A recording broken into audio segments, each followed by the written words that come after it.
Hi all. तो चलिए आज आपके बचपन के बारे में जानते हैं। तो कैसा था आपका बचपन? जिस प्रकार आपके माता पिता ने आपका पालन पोषण किया था, उस पे आपकी अभी की पर्सनालिटी काफ़ी हद तक डिपेंडेंट होती है। आपके माता पिता के साथ आपका इक्वेशन और जिस वातावरण में आप बड़े हुए थे, वो आपके व्यक्तित्व, हॉबीज़ और आदर्शों या बिलीफ सिस्टम्स को कोई सोच भी नहीं सकता। इतनी हद तक आपके अभी के नेचर और स्वभाव को आकार दे सकते हैं। आपकी बढ़ती उम्र में माता पिता द्वारा किया गया हर्टफुल बिहेवियर आपकी मानसिक खुशहाली पर प्रभाव डाल सकता है, और बड़े होने पर आप अपने अन्य रिश्तों को किस दृष्टिकोण से देखते हैं, इसे भी अफेक्ट कर सकता है, जिसे आगे चलकर आपके कई रिश्ते घर वालों या बाहर वालों के साथ कॉम्प्लिकेटेड भी हो सकते हैं। तो चाहे आज आप खुद एक केयर गिवर हैं या फिर फ्यूचर में एक अच्छे माता पिता बनने की चाह रखते हैं, आज के इस वीडियो में हम ऐसे 8 हर्टफुल बातों को शेयर करेंगे जो अक्सर बहुत सारे बड़े या बुजुर्ग अपने बच्चों को कहते नज़र आते हैं। आगे बढ़ने से पहले हम आपको ये ज़रूर सूचित करना चाहेंगे कि ये वीडियो किसी भी बीमारी को ना तो डायग्नोस करने के लिए और ना ही उससे ठीक होने के लिए बनाया गया है। ये केवल इन्फॉर्मेटिव पर्पसेस के लिए है। इसलिए यदि आप या आपका कोई जानकार किसी इमोशनल चीज़ से स्ट्रगल कर रहे हैं, तो हम आपसे एक प्रोफेशनल थेरेपिस्ट या काउंसलर से कंसल्ट करने को सजेस्ट करते हैं। नंबर 1, बड़ों का कुछ ऐसा कहना, चलो अभी अपना ड्रामा बंद करो, या तुम्हारा ड्रामा तो कभी ख़त्म ही नहीं होता। क्या आपसे किसी बड़े ने कभी कुछ ऐसा कहा है, तुमने अपना ड्रामा फिर से शुरू कर दिया? बचपन में जब आप किसी चीज़ को लेकर परेशान हो जाते थे, जो वास्तव में तो इतनी बड़ी बात भी नहीं रहती थी, फिर भी आपके महसूस किए गए इमोशंस सच्चे थे और उन्हें ठीक से प्रोसेस करना भी उतना ही इम्पोर्टेंट था। जब माता पिता अपने बच्चों के इमोशंस को खारिज कर देते हैं या उनकी बातों को कम्प्लीटली इग्नोर कर देते हैं, तो इससे बच्चों को ऐसा फील हो सकता है कि उनके इमोशंस कोई मायने ही नहीं रखते, और अपने इमोशंस को एक्सप्रेस करना या उन्हें इग्नोर कर देना दोनों एक ही बराबर है। और जब माता पिता उन्हें कुछ ऐसा कहते हैं कि अब तुम बड़े हो गए हो, तो बच्चे एडल्टहुड को अपने इमोशंस को जाहिर करने के बजाय उन्हें दूसरों से छुपाकर मन ही मन दबाने के स्वरूप में देख सकते हैं, जिससे फ्यूचर में उन्हें अपने इमोशंस दूसरों से एक्सप्रेस करने में बहुत मुश्किल हो सकती है, और इसी कारण वे कई बार खुद को वल्नरेबल, अकेलापन या असह्य महसूस कर सकते हैं। इस कारण बड़ों को पहले तो ये समझना इम्पॉर्टेंट है कि बच्चे के हर इमोशंस की वैल्यू होती है, और उन्हें अपने आसपास के बच्चों को अपने सभी इमोशंस को एक्सप्रेस करने देने चाहिए, और हो सके तो उन्हें अपने इमोशन से रूबरू कर इन इमोशंस के पीछे के विचार को ध्यान से परख के माइंडफुलनेस एक्सरसाइजेज या आत्म अवलोकन या सेल्फ इंट्रोस्पेक्शन भी सिखाने चाहिए, जो बड़े होने पर उनके लिए एक गेम चेंजर साबित हो सकते हैं, जिससे वे अपने इमोशंस को समझने में मैच्योर होते हैं और किसी भी सिचुएशन में अपने डिसीजन सिर्फ इमोशंस पर नहीं बल्कि लॉजिक और क्रिटिकल थिंकिंग से लेते हैं, जिससे वे अपने इमोशंस के गुलाम नहीं पर उनके सही क्षमता को समझ पाते हैं। नंबर 2, तू ऐसे क्यों है, या तुझ में क्या गड़बड़ है? क्या आपसे कभी किसी ने ये पूछा है, और तब आपने कैसे रिएक्ट किया था? जब कोई फ्रस्ट्रेटेड होते हैं तो वो उल्टा आपसे तू हमेशा ऐसा करता है, या तू ठीक से नहीं रह सकती, ऐसी कुछ बातें बोल सकते हैं। हालांकि ये सारी बातें किसी पर भी साइकोलॉजिकल इम्पैक्ट कर सकती हैं, खासकर बच्चों पर। ऐसी बातों से एक बच्चा ये विश्वास करना शुरू कर सकता है कि वे किसी भी लायक नहीं हैं, या तो सच में उनमें कोई खराबी या कोई गड़बड़ है। बच्चे बेहद भोले और साफ मन के होते हैं, इसलिए माता पिता के कटु वचन उन पर वर्षों तक प्रभाव डाल सकते हैं। इसी कारण बड़ों को चाहे वे कितने भी थके हुए, इरिटेटेड, फ्रस्ट्रेटेड रहें, अपने बच्चों से किसी भी कीमत पर हर्टफुल और इंसल्टिंग बातें नहीं बोलनी चाहिए, बल्कि उन्हें बच्चों से एनकरेजिंग बातें करनी चाहिए।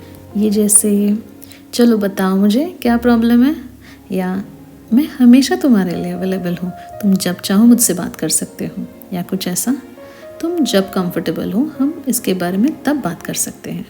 ये सारे बेटर ऑप्शंस हैं जो आपके बीच हेल्दी कम्युनिकेशन और म्यूचुअल अंडरस्टैंडिंग को बढ़ावा देते हैं। नंबर 3, तुम सिर्फ मेरे साथ रहो, दूर मत जाओ।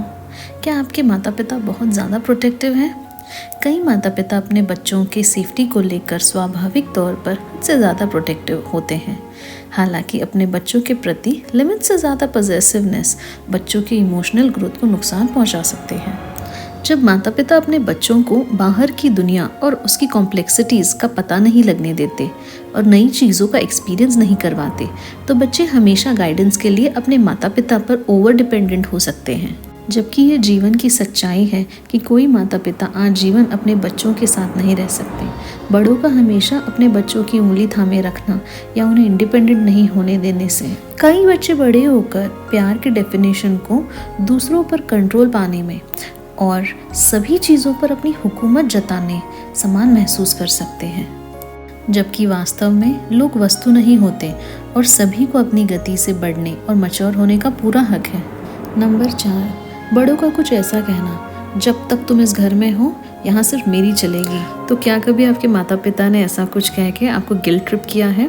जबकि कई माता पिता ऐसे शब्दों का उपयोग बच्चों को खाना बनाने या साफ सफाई जैसे सिंपल काम सिखाने के लिए और उन्हें जिम्मेदार बनाने के लिए करते हैं, लेकिन माता पिता के ऐसे व्यवहार से इसके कुछ बुरे नतीजे भी निकल सकते हैं। उदाहरण के लिए, इससे बच्चों को बोझ जैसा महसूस हो सकता है या वे सिर्फ अपने माता पिता के दिखाए नक्शे कदम पर चलकर अपने बड़ों की हर बात, उनकी हर जिद मानने के आदी हो जाते हैं, जिससे उन्हें खुद के प्रति फ्रस्ट्रेशन और नाराज़गी की भावना पैदा हो सकती है। इसके अलावा उन्हें ऐसा भी महसूस हो सकता है कि वे अपने माता पिता के कर्जदार हैं और इस कर्ज का बोझ उतारने के लिए वे अपने लाइफ के बहुत सारे इंपॉर्टेंट डिसीजन सिर्फ अपनी फैमिली के एक्सपेक्टेशंस को पूरा करने के लिए लेते हैं, ना कि अपनी इच्छाओं और ज़रूरतों को पूरा करने। सही बात है कि सभी बच्चों को अपने माता पिता द्वारा किए गए हर बलिदान को हमेशा याद रखना चाहिए और इसी कारण हर बच्चे को इस बात की पूरी समझ होनी चाहिए कि माता पिता कि बेशुमार प्यार और सपोर्ट को किसी भी हाल में अपने पैरों की बेड़ियां नहीं बनने देनी चाहिए। नंबर 5, बड़ों का कुछ ऐसा कहना, ये कुछ ज़्यादा ही दुबली पतली नहीं है, ये कुछ खाती पीती नहीं है क्या, या तुझे पता भी है तू कितना मोटा हो रहा है। क्या आपके बड़े खाना खाते समय आपके वज़न के बारे में छोटी छोटी कमेंट्स करते हैं? हम में से बहुतों को शायद ये कोई बड़ी बात नहीं लग सकती, लेकिन नासमझी में आपके बड़े आपको बॉडी शेमिंग कर सकते हैं, जिससे हमारे आसपास के लोग हमें सोसाइटी में फ़िट होने के लिए सोसाइटी के ब्यूटी स्टैंडर्ड्स या कह सकते हैं सोसाइटी के डबल स्टैंडर्ड्स को मैच करने का बढ़ावा दे सकते हैं। किसी बच्चे को बचपन से अगर हमेशा अपने वेट या वज़न को लेकर सुनाया जाता रहे, तो बड़े होकर उनका खाने के साथ एक अनहेल्दी रिलेशनशिप हो सकता है, जिससे या तो उन्हें ऐसा महसूस हो कि वे बहुत ज़्यादा खाना खाते हैं या खाना खाना उनके लिए अब सिर्फ एक काम है। हालांकि सभी माता पिता अपने बच्चों को हेल्दी खाना ही देना चाहते हैं, लेकिन अपने बच्चों के वज़न या उनके मोटे या पतले बॉडी टाइप पे कमेंट्स करना उन्हें छोटा महसूस करा सकता है। तो सही मायनों में बड़ों को बच्चों से हेल्दी बैलेंस डाइट के बारे में जागरूक कराने की आवश्यकता है, जहाँ वे जो चाहे वो खा सकते हैं, पर मॉडरेशन में। नंबर 6, बड़ों का कुछ ऐसा कमेंट करना, काश तुम भी ऐसे होते। क्या आपके माता पिता आपकी तुलना आपके कजिन्स या आपके सगे भाई बहन या दोस्त या ऐसे किसी बाहर के व्यक्ति से करते हैं जो आप ही की उम्र के करीब हो? जब बड़े लगातार बच्चों की तुलना दूसरे हाई अचीवर्स या वेल मैनर्ड या टैलेंटेड या इम्प्रेसिव दिखने या रहने वाले बच्चों से करते हैं, तो ये उनकी सेल्फ एस्टीम के लिए बुरा हो सकता है और उन्हें हद से ज़्यादा मेहनत करके सिर्फ दूसरों को इम्प्रेस या खुश करने के लिए वर्कोहॉलिक या पीपल प्लीज़र बना सकता है, जो हमेशा उन्हें ऐसा महसूस करा सकता है कि उन्हें हर किसी के साथ कंपटीशन करना है, जिससे वे खुद भी आगे चलकर दूसरों के लिए बहुत ज़्यादा जलन, थकावट, ईर्ष्या, बर्नआउट, एग्जॉशन, जेलसी फील कर सकते हैं। नंबर 7, बड़ों का कुछ ऐसे कहते रहना, आज की जनरेशन को क्या पता हमारा बचपन कितना मुश्किल था, हमने कितनी कठिनाइयाँ सही हैं, कितने सारे कॉम्प्रोमाइज़ किए हैं और इसी कारण हम आज यहाँ तक पहुँच पाए हैं।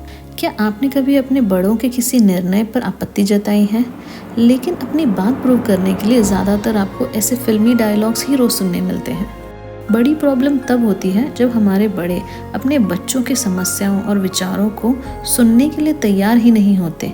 ऐसे क्लोज माइंडेड मेंटालिटी बच्चों को ऐसा महसूस कराती है कि मानो उनके इमोशंस और विचारों की कोई मायने ही नहीं रखते।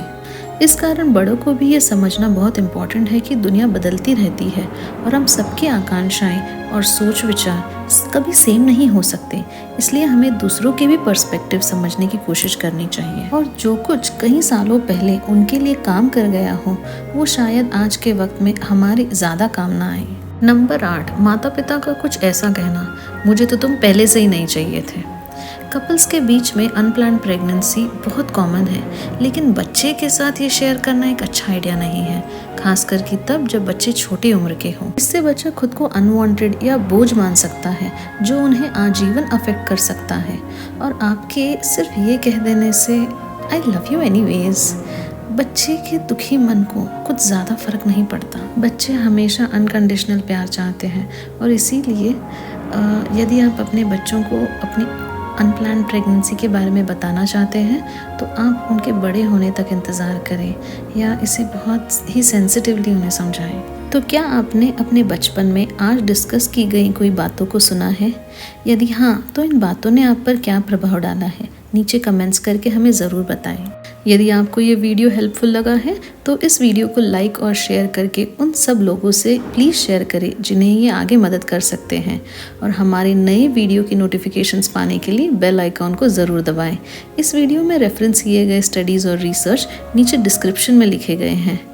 Thanks for watching. आपसे जल्द ही अगले वीडियो में मुलाकात होगी।